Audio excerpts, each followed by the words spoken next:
Welcome to the Board of Directors agenda meeting for June 11, 2019. This is our opportunity to review the agenda for our former board meeting that will be held on June 18, 2019. We can now proceed with the review of the proposed agenda. Board members, are there any questions regarding items number 1 through 16? 1 through 6.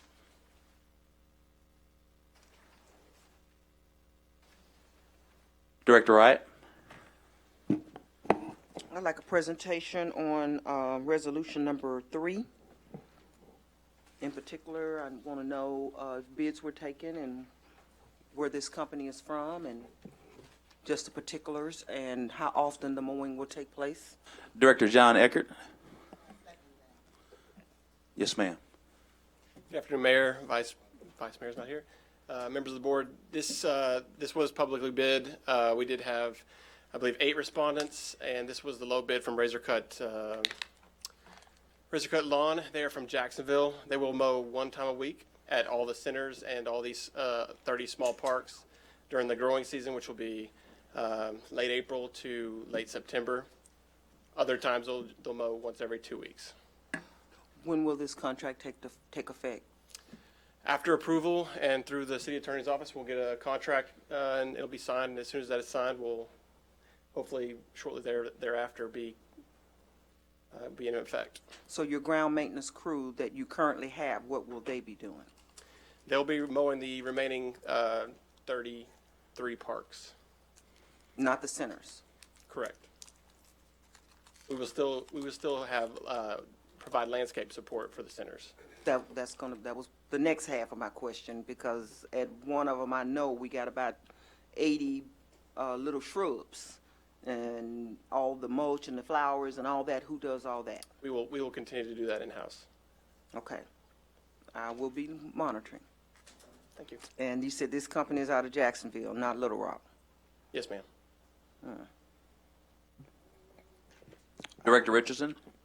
Thank you, Mayor. John, I want to piggyback on Director Wright's question. You answered part of it with respect to who's going to do the other 33 parks. I know a couple of weeks ago I asked you how many total parks that we have when we started talking about repurposing golf courses, and you said we had 63. So Right. this resolution said 30. So the other 33 will be done by in-house staff. Do we have the manpower, woman power to do that effectively? Yes, sir.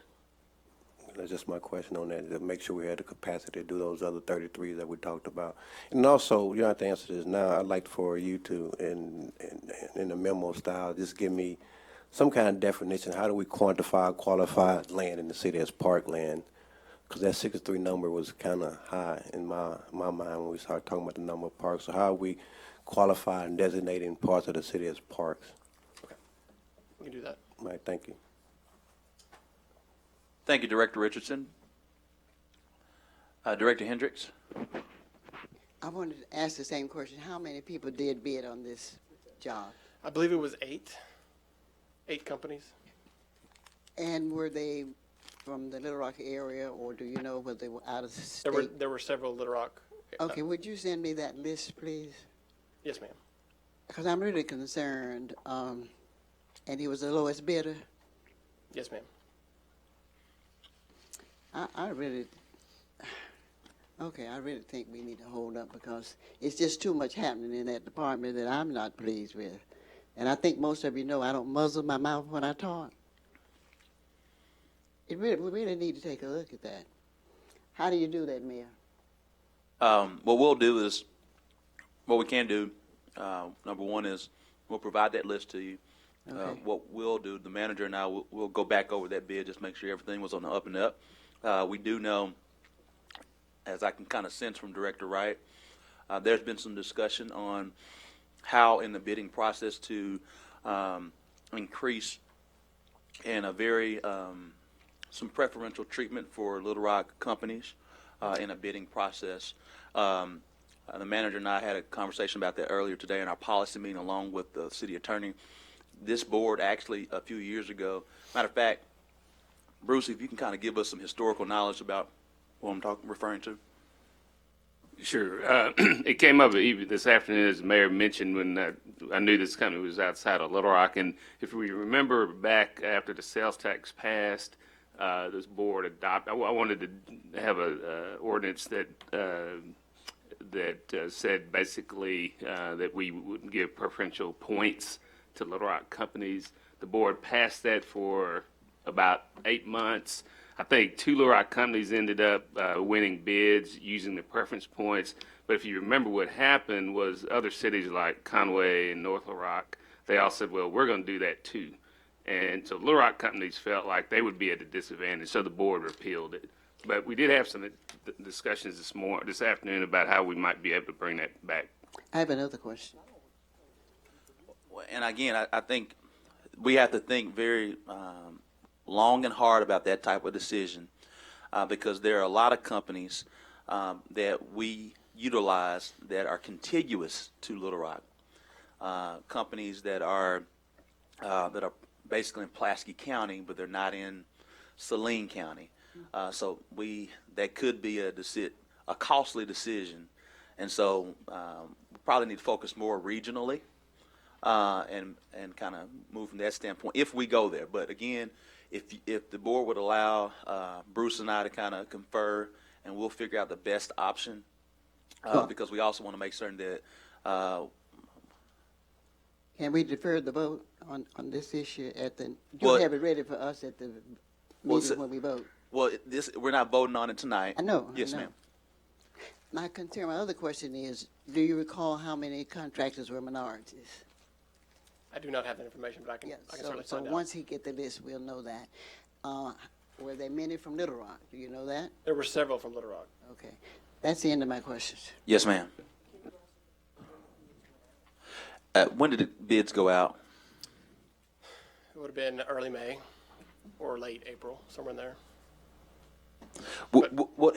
Since there are a lot of questions, this is what we'll do. This will still be on the agenda, but between now and then, what the manager and I will do is just kind of give the board a lay of the land on how we do our bidding process, and definitely want to take into account of Little Rock bidders, but also understanding that we don't want to hurt other companies who do business, that have had long-standing business relationship with our city, that are contiguous to the city as well. I definitely do understand what some of the board members are saying, but what we will do is confer and try to come back with something that's realistic, reasonable, and business-friendly, as well as cost-efficient. We also have to make certain we had 8 bids and we had the lowest bidder, and in times of fiscal stewardship, we need to make certain we go with the most cost-effective. But we'll find something, too, to make certain that there's more information for the board to review and know throughout this bidding process, because I know you get a lot of questions as well. We want to make certain that you have the information at hand as you're talking with your constituents. All right. Director Adcock? Yes, to add on to the same one, I would like to know how many packets was sent out in the beginning. So this would go, it would be publicly advertised in the newspaper for, I believe, two to three Sundays. Only place it was in the newspaper. And it would be on our online bidding portal as well as our website. And if you remember, we implemented a policy, I don't know how many years ago, but if you have a Little Rock business license and we put out a bid for mowing, they got an email to let them know that this was available. That's only for Little Rock businesses.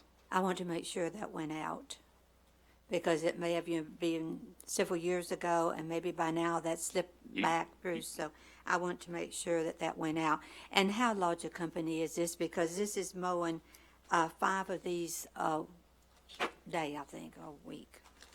So how large of a company is this? I don't know the company size. And from what date to what date? Because, sometimes we need mowing all the way into October. And so how long is this 108,000, the time frame? It'll be for a one-year term. So as soon as we get a contract in place, it'll be from that date to a day prior the next year. So if we need mowing in October, November, it will cover that too? Yes, ma'am. Okay, thank you. And I do want all the information that we send out to the whole board. Yes, ma'am. Thank you. Vice Mayor Wyrick. I'm sorry, I was a little bit late, so I missed some of the discussion. I know Doris was asking about her community center. I know I went to, Okay, well, I missed what your comment is, so I apologize if I'm covering the same ground. I went to the Southwest Community Center last Monday, and grass was very tall. It was over my ankles. I don't think it got to the 12 inches, but it was very tall. And we had a lot of people from outside of Southwest come to the community center, so I was a little bit embarrassed about how it looked. It did get mowed. You and I talked about it, and it got mowed probably the next day after we talked. But what I'm curious about is how often will the mowing be addressed at some of our community centers, which is our open door for our citizens?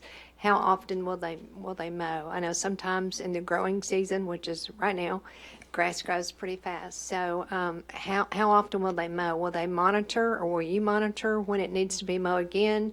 What kind of rotation schedule will they be in? Because my first concern is that with this amount of money, it's not enough manpower to take care of our stuff. They'll be mowed, the community centers will be mowed once per week, and that's contractual. So they have to get it done in a 7-day period every week. And it'll be from the growing season, basically late April to late September, somewhere there. And then it'll be once every 2 weeks after that point. Okay, so once a week they'll be mowed. Okay, Ma'am. thank you.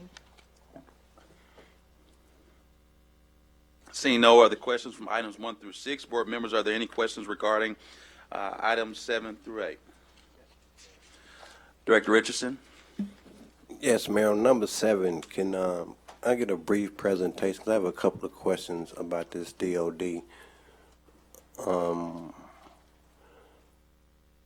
Do we have any similar DODs in the city of Little Rock? And I know there's some variances, and I just want to have a couple of questions about how we go through and deal with those variances. Yes, sir. Thank you, Board of Directors and Mayor. I'm Brian Minyard with City of Little Rock Planning Office. Every DOD is unique for that neighborhood, and it's generated and written for that neighborhood. So this DOD, strictly as a tree preservation DOD, it is the first of its kind in the city. However, we do have requirements for tree preservation and tree planting in other DODs in the city. So we've touched on tree preservation, planting otherwise, but this one is purely tree planting. And Brian, thank you for that. Does this require a specific kind of tree to be planted? There is a list of trees that are listed in the ordinance to pick from. They're grouped by tall, small, medium, large, evergreen, deciduous, etc. There's trees to be picked from. There's some are native, some are not native. If there is a tree that you would like that is outside of that list, there is a provision to come to the planning department, and the director and his staff will sign off or approve a tree that's not on the list. So it has to come through planning again to get approved? If it's not on the list, I think there's 24 or so different trees on the list. If it's one of those already on the list, you just plant it. If you want a tree that's different, that's when it would come through the department. So those that are grandfathered in, if there's any additions to those structures, I think I saw somewhere in like 400 to 600 square feet, they would be required to follow this ordinance even though they were grandfathered in. Is that correct? Well, if you do nothing to your property, if you do not add on to your house, if you do not tear your house down, if you do not build a new house, there's no ramification on that because you haven't met the threshold. If you add more than 600 square foot of foundation area, then yes, the ordinance kicks in. Now, you can certainly get credit for trees that are already in your front yard setback if you already have trees. You can get trees in your side yard setback if you're on the corner. So there is a method to get credit for existing trees that are there.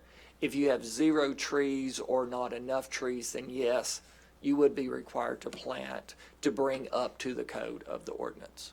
And the exception to this ordinance would be non-residential lot use under conditional use permit. Is that correct? There are a couple of exceptions. Am I correct on that? Yeah, yes, you are. The ordinance says for single family and 2-family Right. lots that are used like that. One of the revisions during the process was that properties with conditional use permits, such as schools, parks, clubs, churches, etc., they are excluded from this ordinance. They're going through a conditional use permit review Right. anyway by the Planning Commission. They're getting a substantive review, so that those were taken out. So this applies to vacant lots that there are no structures on right now. If I want to build a home on one of those lots, this ordinance would apply to me. Correct, correct. If you had a vacant lot and you did nothing to it, the ordinance would not apply, but when you got a building permit, it would apply to you. And again, those who are grandfathered in, if there's any additions to their structures more than 600 square feet, they would have to abide by this. Correct, correct. Okay, thank you. Those are my questions. Director Hines? So Brian, do we have any objectors at Planning Commission on this? Yes, there were two objectors that spoke at the Planning Commission meeting. We did log quite a few emails and phone calls and letters that came in to the planning department. And we're going to send you a PDF of all of those emails and comments. They were running about 77% in favor, 13% against, and 10% that were neutral or needed more information. Okay, because I can tell you I haven't gotten one positive call about this ordinance, and the day after it was passed, Okay. I've gotten 5 or 6 phone calls a day, or folks that own property in this area, and anytime we go in and restrict somebody's property rights, I take a very dim view of that. It's their property.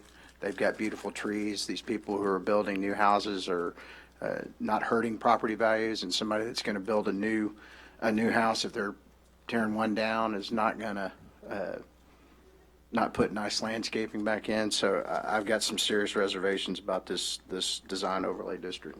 Okay. So I was just you. curious to see what you had at the Planning Commission. Thank you. And I'd like this to be held separate, Mayor. It'll be held separate. Yes, Director Hendricks? I wanted to ask Brian, the number 7 ordinance, is this anything that has been attempted in Ward 1? Since you've been around.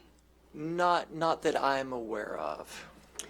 Okay, since you're meeting with our group, we'll sort of get in touch with you about that. Sure, yes, Okay. the South End group, certainly. All They right. have, they Thank certainly you. contact me. You like that group, don't you? It's a good I group. can see you smile. I've been working with that group since 1999, so I know some of those people for a long time. No, they're definitely a great group. Director Compurius? Okay, guys, a lot of questions for you. Sure. What I did is I asked the people on both sides of this to give me questions to ask you. So I thought, we might as well get them out here from the people that are doing it. So I'll just read this to you, okay? I understand when you ask the Planning Commission about any additional cost to your office by this proposed office. It was stated any additional cost would be minimal and then just another box to check on forms for obtaining demolition, construction, and occupancy permits. Is that the case? It would be incorporated into your building permit process, and that would be something that would be checked when the inspectors were there. Okay.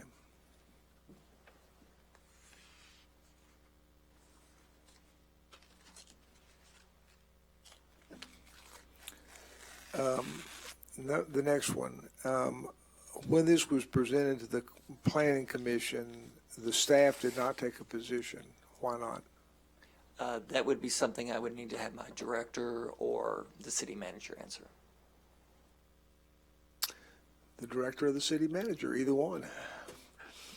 Director Collins?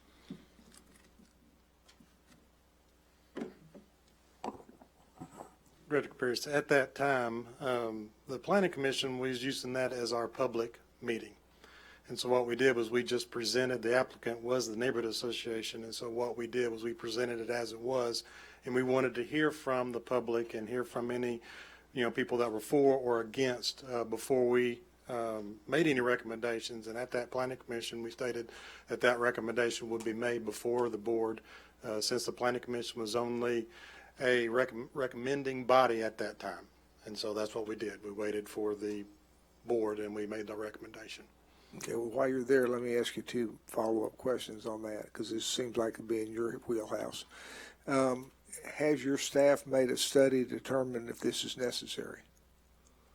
I'm just reading the questions. I mean, No, there has not been an overall study to determine that this is necessary. That's kind of a broad term.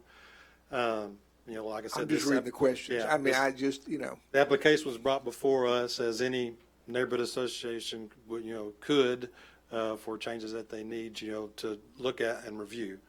And that's how the application was made. and then following up, this is following up, but just from what Lance was said, has your staff looked at whether this is needed in other neighborhoods?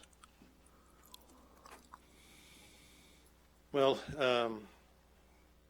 we have not looked particularly for a tree ordinance specifically in other neighborhoods. There is aspects of trees in other design overlay district. Central High has one. River Market. So, I mean, there's aspects of trees in there The specifically. River Market really doesn't have I mean, I did that one. I mean, that's just that we just said, well, these are the trees you can put on the street. That's a little different than a neighborhood. I mean, no offense. There's different aspects to it, for that. This one is particular, we, like the list of trees was pulled from our landscape ordinance and refined for some height variations. I'm just going to keep going down. The notices of this ordinance went to a number of out-of-state addresses. Why? Our standard procedure is to access property records by the tax assessor, by the Pulaski County tax assessor, and wherever you have your tax bill going to is where we mailed them to. Okay. And then this way, either one of you two, is there any other neighborhood in our city that has this restriction on property rights? And what about some of the other while others have some landscape restrictions, none have tree ordinances? I'm just reading again. This would be our first DOD of this type in the city for tree preservation and planting. This would be the first. Your question, the question that you're reading implies that there are other restrictions or requirements on single-family housing in the city. Again, I'm just reading. Okay. I mean, we have Yeah. when we put buildings in, we have setbacks and we have landscaping and things, but I'm just, again. Yeah. We do have a comprehensive landscape ordinance that works with non-residential structures throughout the city, commercial office, mixed uses, et cetera. And then the one that I keep hearing all the time is that if you do the trees, that you have to have them planted before you can get a building permit. Is that before you can have an occupancy permit? Is that right? That would be correct. That would be the box that would be checked to get your certificate of occupancy. Well, but You'd have to have the trees planted by that time, yes. Well, but what happens if you get through in July and you want to put in a tree of that caliber? If you can plant a tree before the very last minute. If you're building a house, it's going to take you a while to build a house. So I would think you could plant the tree earlier in the year.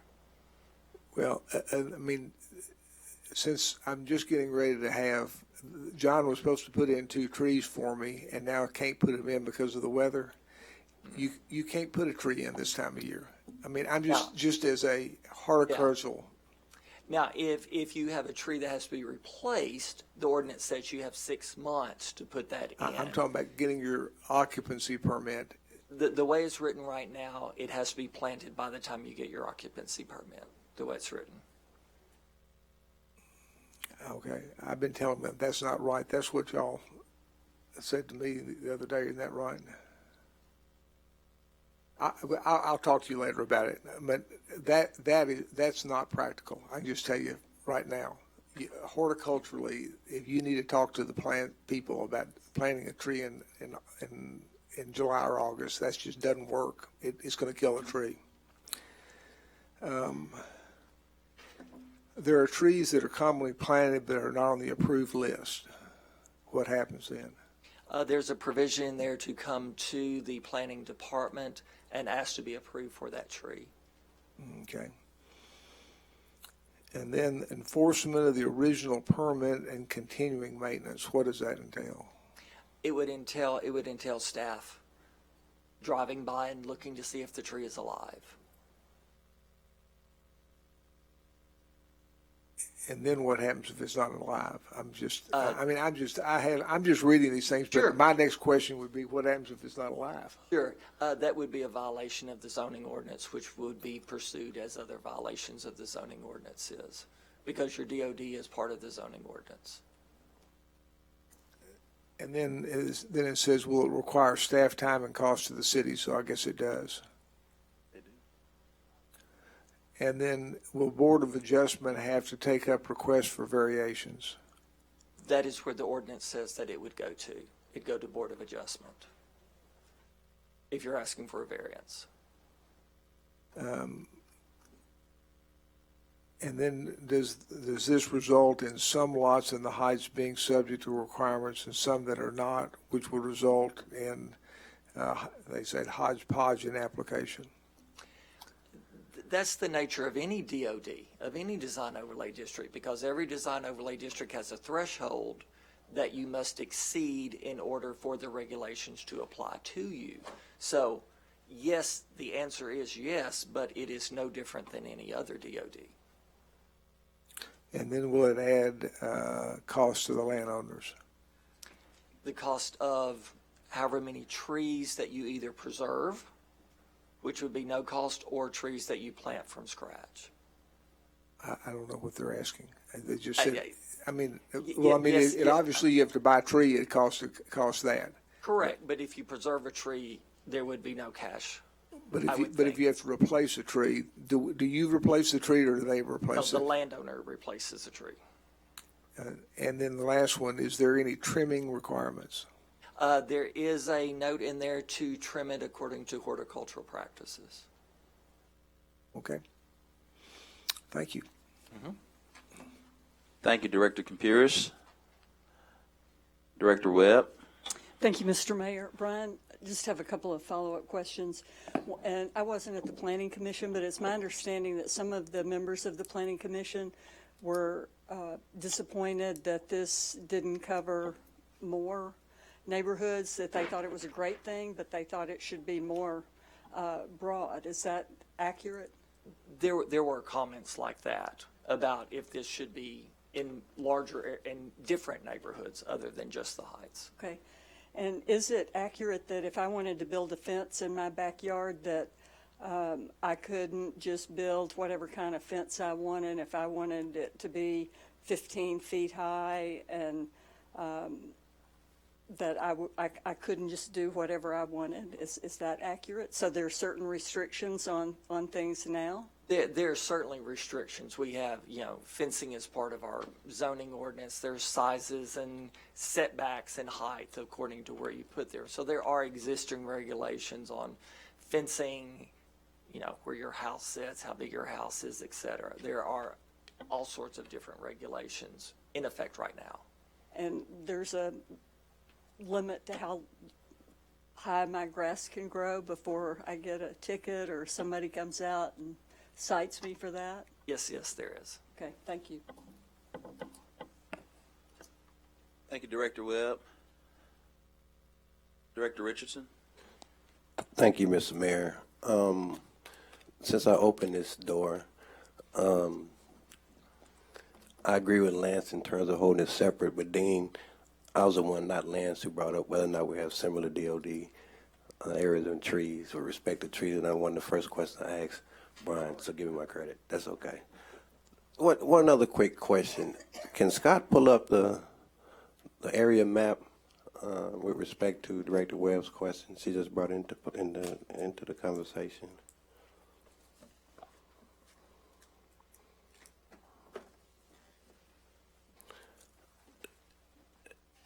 And this, I'm assuming, had neighborhood association support and/or involvement.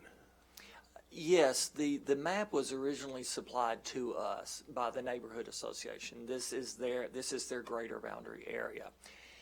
In January of this year, there was a meeting between the neighborhood association people, the city manager, staff, Director Webb was there, and we actually modified the map somewhat. We took out the University of Arkansas property there just south of Camac. We took that area out, and then we added a little bit on the west side of University. That's actually City of Little Rock, the City of Little Rock inside the City of Little Rock, not inside Camac. So it has been modified once, yes. Based on recommendation from the neighborhood association. Correct. Well, Bruce or Tom or Mayor, I have one other question, and this is not related to this neighborhood association. What criteria does one have to meet to be called or established or recognized as a neighborhood association? And you don't necessarily have to answer that right now, but I'd like to have it in some report.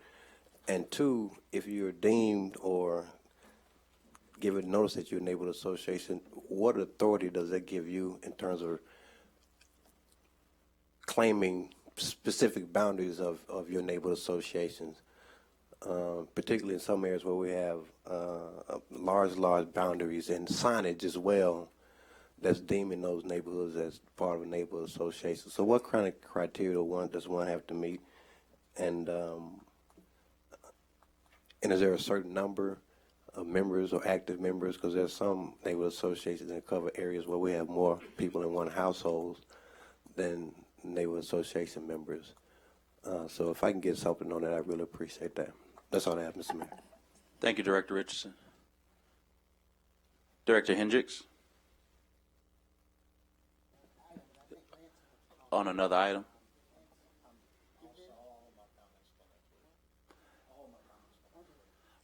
That being so, yes, ma'am. I'm concerned about, you did say 7 through 11. No, 7 through 8. 7 through 8. I'm going to 11. Okay. If someone would explain, not just to this board, but to our listening audience, number 8. Anything that you can, that says, Can some, Director Hendricks is asking to explain item number 8, which is the land use plan in between the 430 Arkansas State Capitol complex. Jamie, Yes. could you? Jamie Brian? Collins is gonna Right. do that if y'all are finished with me on number 7. Yes, we're done with you. Okay, thank Mr. Brian, thank you. We appreciate you. Jamie? Scott, if you bring up the overall map.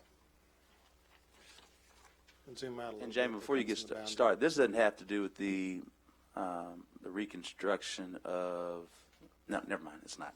Carry on. I don't think it does, Mayor. This is Director Hendricks. Our department, the planning division, goes through cycles of reviewing all the land use throughout the city. And we typically bring it about twice a year in different areas, that we go through and review. If something has changed that was not caught through the rezoning process, or just over the years it was overlooked, little bitty lots or small parcels, to try to amend the land use plan to actually show what's out there, at that time. And so this portion, if you look at the boundary on your screen, that is the section at this time that we're presenting, that was presented to the Planning Commission that we're bringing before the board to amend the land use plan.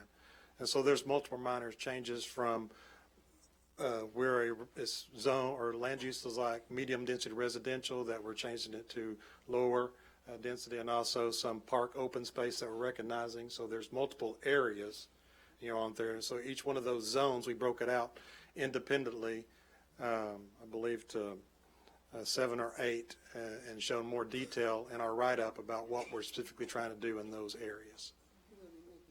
You will be making contact with the homeowners where you have all these little lots? Yes, we do that right off the bat. I mean, what we do is we send notification out to every property owner that we're looking at when we do this.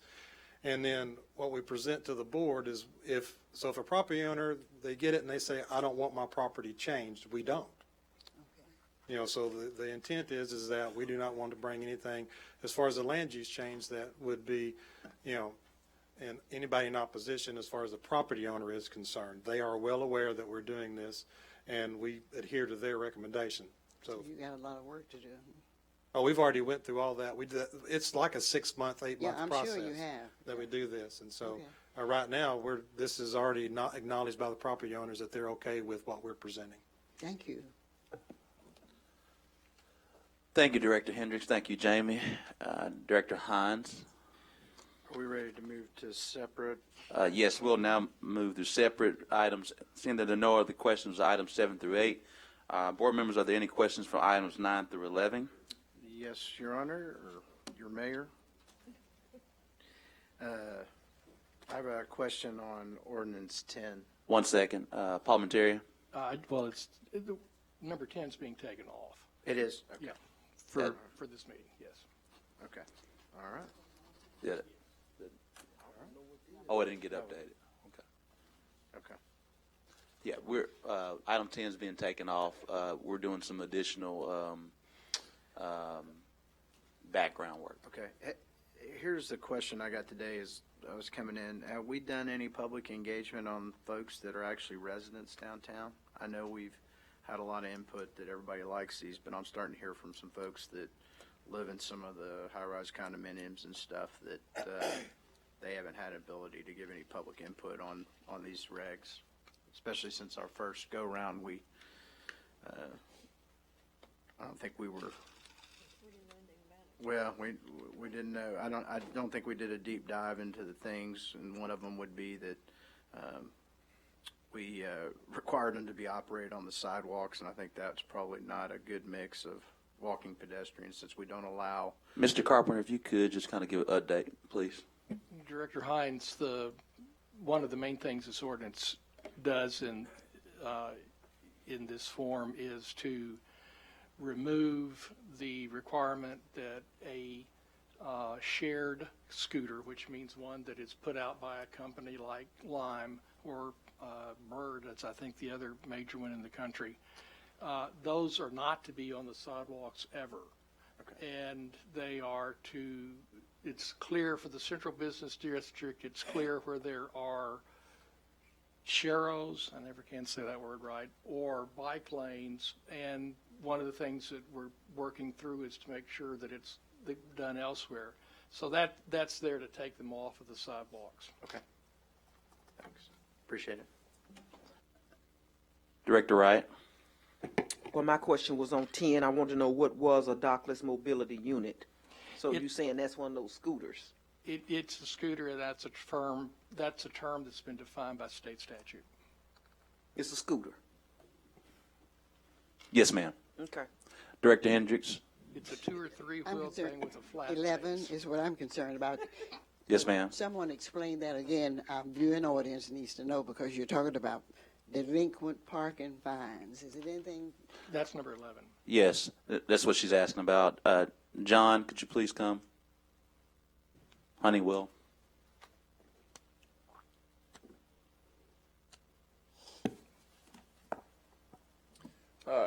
Just explain it to the public. Okay. Not to just these folk up here. This, and Tom, please stop me and correct me if I say something that's wrong. This is an existing ordinance that the city already has. This is an update or revision to that ordinance to clarify some of the issues with a person's ability, or to clarify when tickets are applicable to the booting ordinance, and when or how long that time frame needs to be before they become eligible for a booting list. No increases in fines or nothing. That's what I was concerned. So there will be No. no increases. No, ma'am. Okay, that's what I was concerned about. Thank you. You're welcome.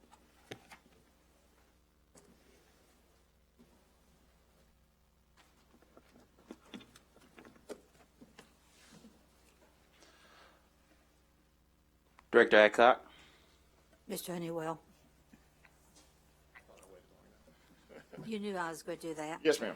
I can remember a few years ago when we did this, and it was very successful. Okay. And we had a number of people that owed quite a bit of money. I had earlier today asked for information to be available this afternoon. Do you have the information on this, on how many people we're talking about what are the limits of their fines, and how long have they been going unpaid? Certainly. Currently on the list that we have of people that have parking fines, tickets that meet the threshold of $250 or more. So that's what gets you eligible for this list, where you have parking tickets and fines that are over 30 days old, that are in excess of a total of $250. You are eligible, and within the last 3 years. So it's a 3-year time frame, over $250, and the tickets that add up to that $250 are over 30 days old.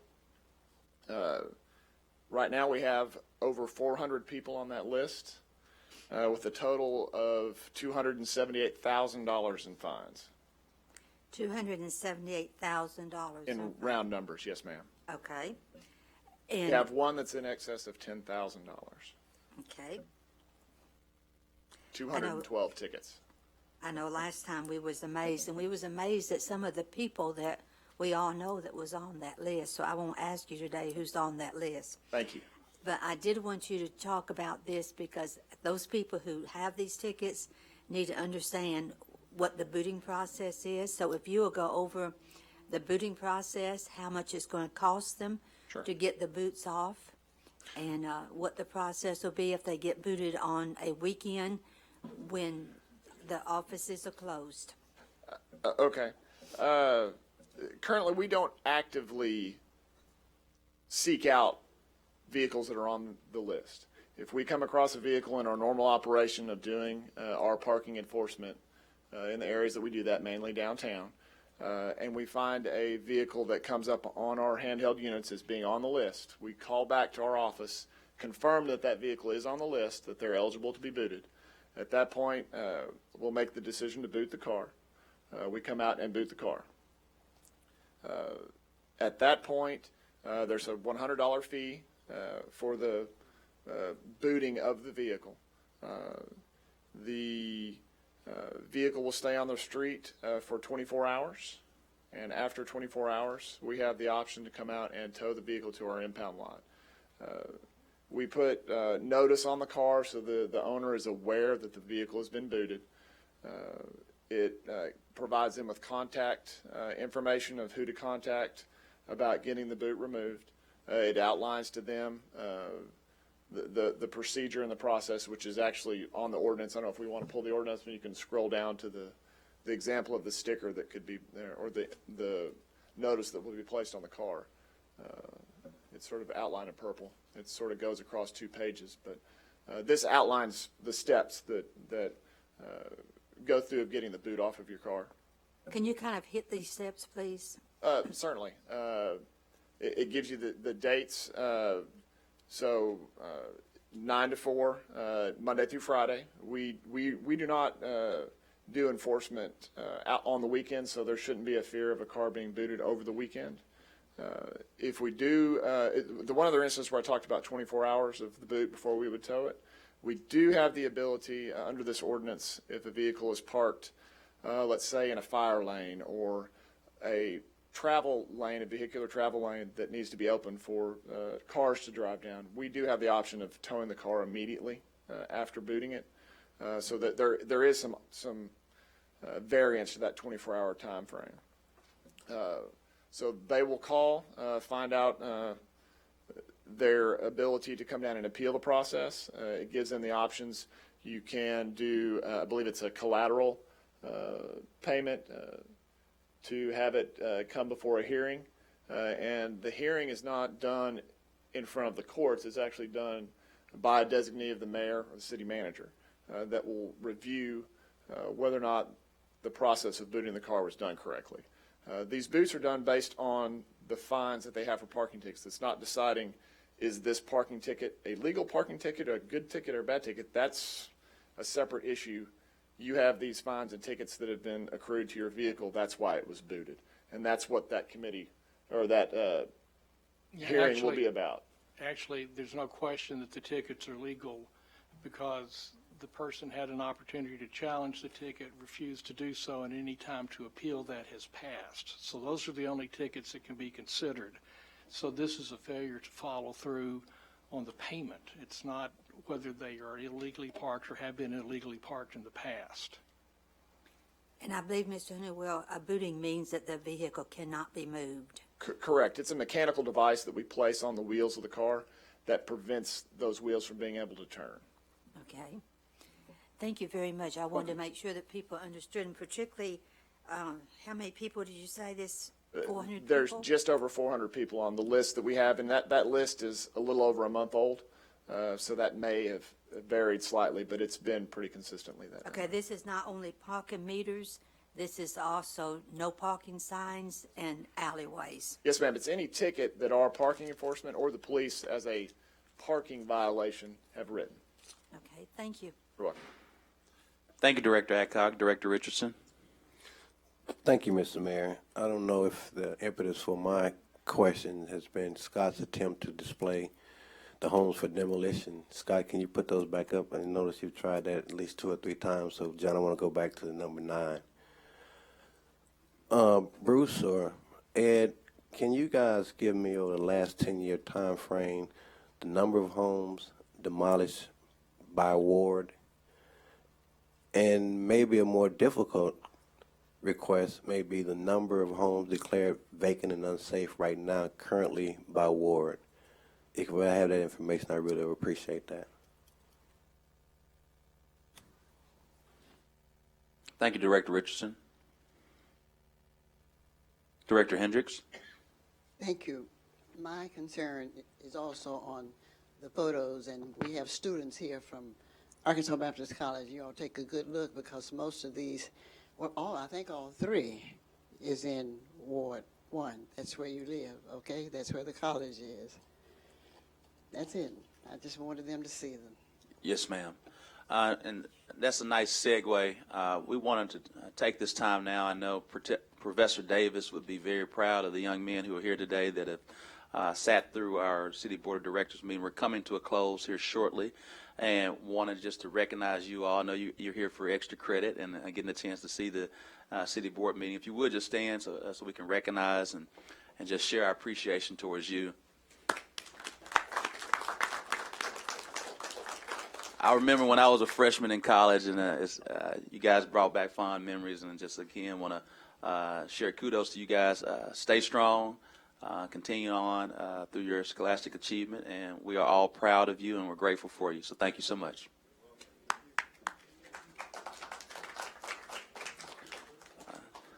Did you have another question?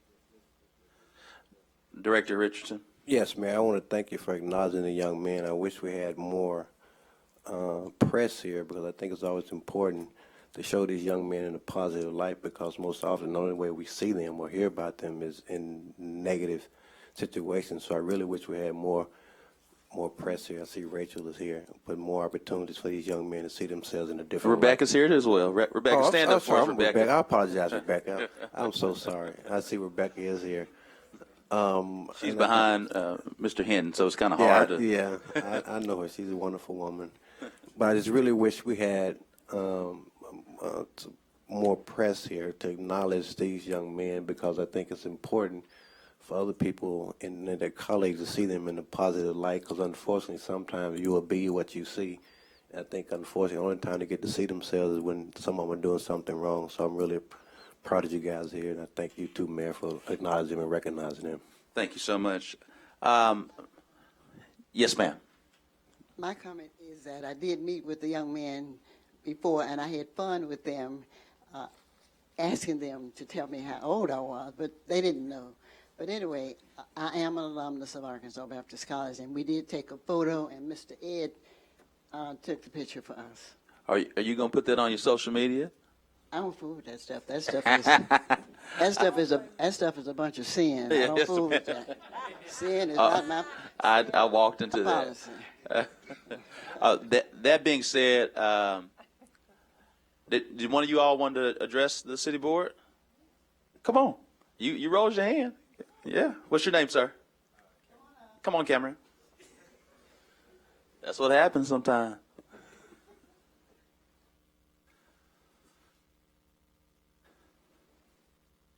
How y'all doing today? Doing well.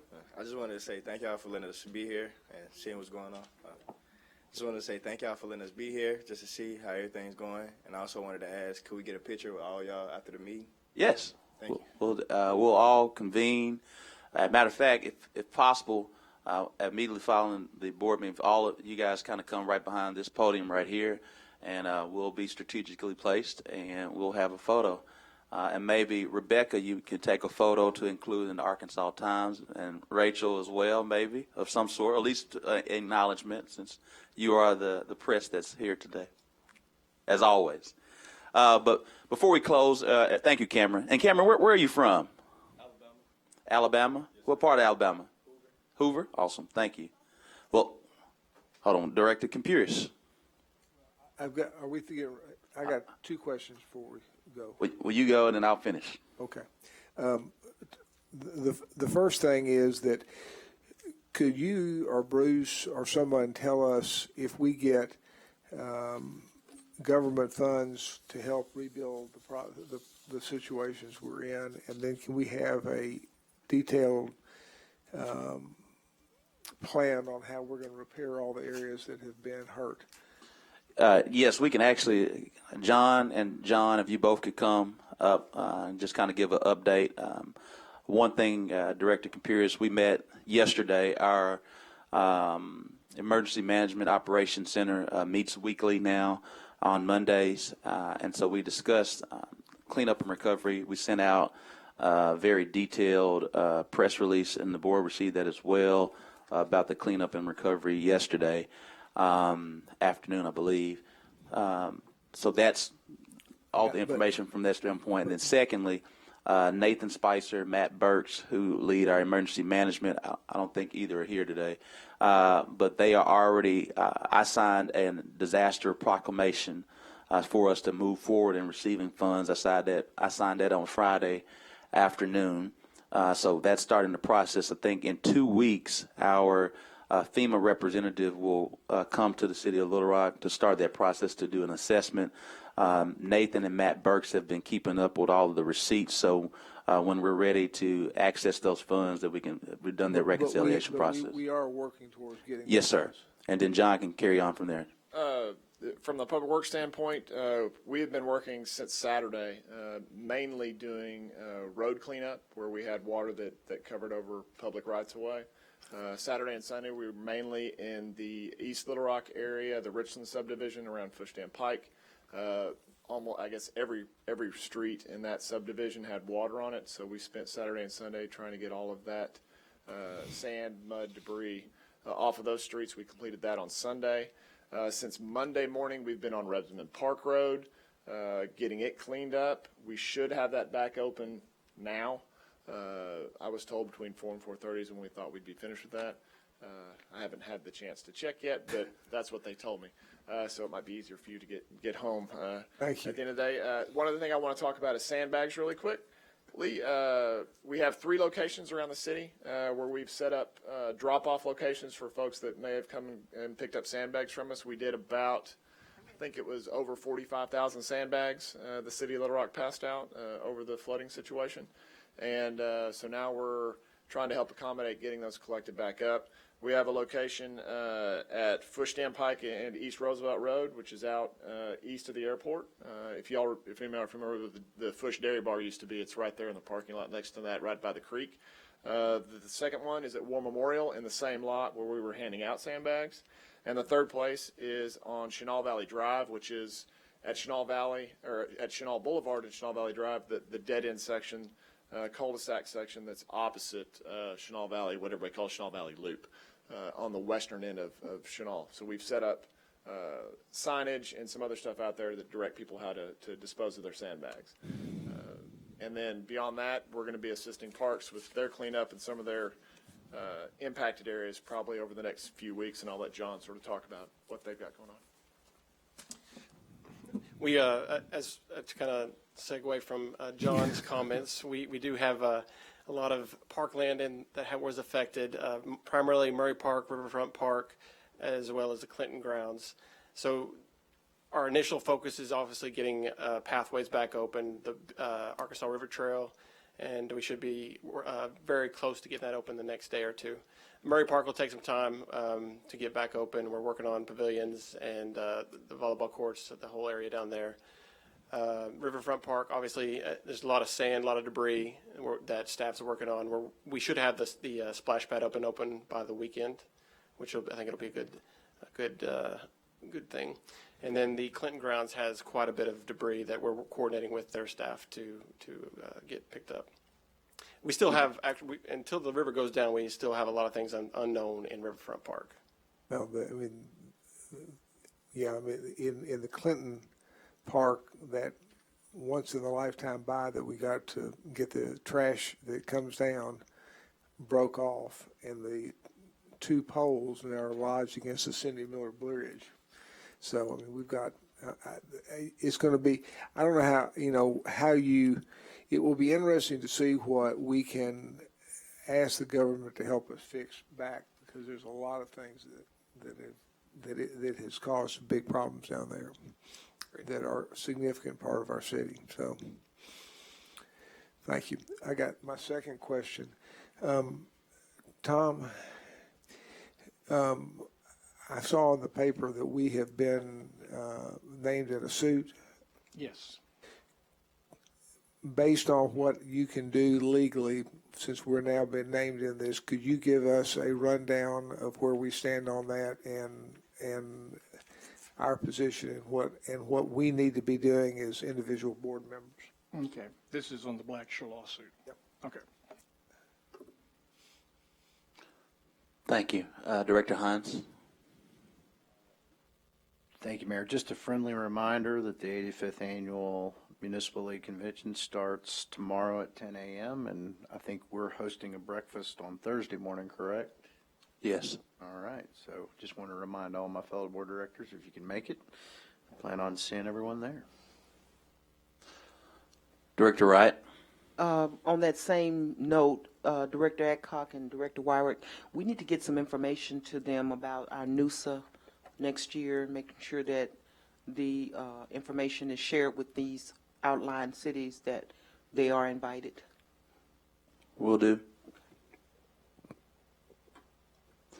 Ed, could you make sure we get that information and get with the city manager, and we'll get that looped in with Emily, and Emily will figure that out with the Arkansas Municipal League.